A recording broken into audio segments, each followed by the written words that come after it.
Town को 24 घंटे में रिपोर्ट पेश करने का हुक्म दिया गया है। पुलिसकर्दी का एक और ये वाक़या जिसमें निशाताबाद फैसलाबाद में नौजवान को जलाया गया। इस वाक़े में मुलविस 5 पुलिस के एहलकारों के खिलाफ मुकदमा दर्ज किया गया। 3 को अभी तक गिरफ्तार किया गया है। मजीद बात करते हैं दुनिया न्यूज़ के नुमाइंदे खादिम हुसैन गिल्ड से। खादिम, चन्योड़ के वाक़े में तो DPO साहब ने मुज़हका ख़ेज़ तौर पर फरमा दिया कि ऐसा कोई वाक़या पेश आया ही नहीं। यहाँ फैसलाबाद के इस वाक़े में जिसमें नौजवान को चलाया गया है, इस पर कोई रिपोर्ट आई, कोई अपडेट हुई, पेशरफ्त हो पाई?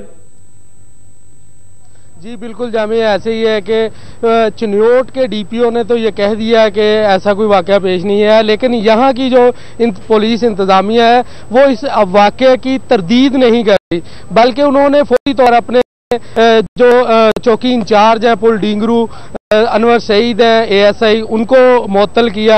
2-7 कांस्टेबल थे, उनको मुअत्तल किया और उनके खिलाफ मुकदमा दर्ज करके उनको गिरफ्तार कर लिया गया है।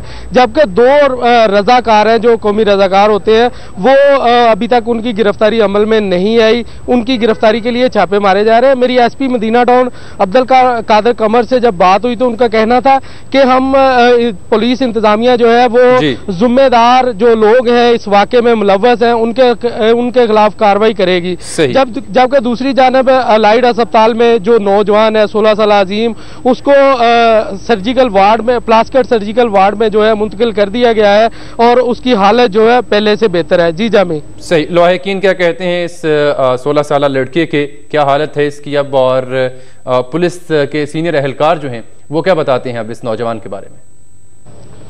जी जामी, वो अभी जब यहाँ से वो अस्पताल में आया अजीम, तो उनके लवाहकीन ने जो सरगोदा रोड ब्लॉक कर दिया एहतजाजन के पुलिस का एहलकारों जिन्होंने इस नौजवान को जलाया है उनके खिलाफ कोई कार्रवाई नहीं की जा रही थी। तो उन्होंने सरगोदा रोड ब्लॉक करके बाज़ गाड़ियों के शीशे तोड़े। एक ट्रैफिक पुलिस की जो मुकामी गाड़ी है उसके भी शीशे तोड़े। तो उसके बाद पुलिस इंतजामिया ने मुतलका जो मुलव्वस थे इस वाक़े में मुबैना तौर पर पुलिस एहलकार, उनके खिलाफ कार्रवाई करते हुए उनको गिरफ्तार कर लिया। तो जो उनके लवाहकीन थे नौजवान के, उन्होंने जो अपना एहतजाज है वो एहतजाज से मुंतशिर हो गए और उन्होंने कहा कि अगर हुसैन गिल फैसलाबाद से हमें इस वाक़े के बारे में अपडेट्स दे रहे थे। खबर है अगली सवात से, जहां पर चारबाग में सिक्योरिटी फोर्सेस के साथ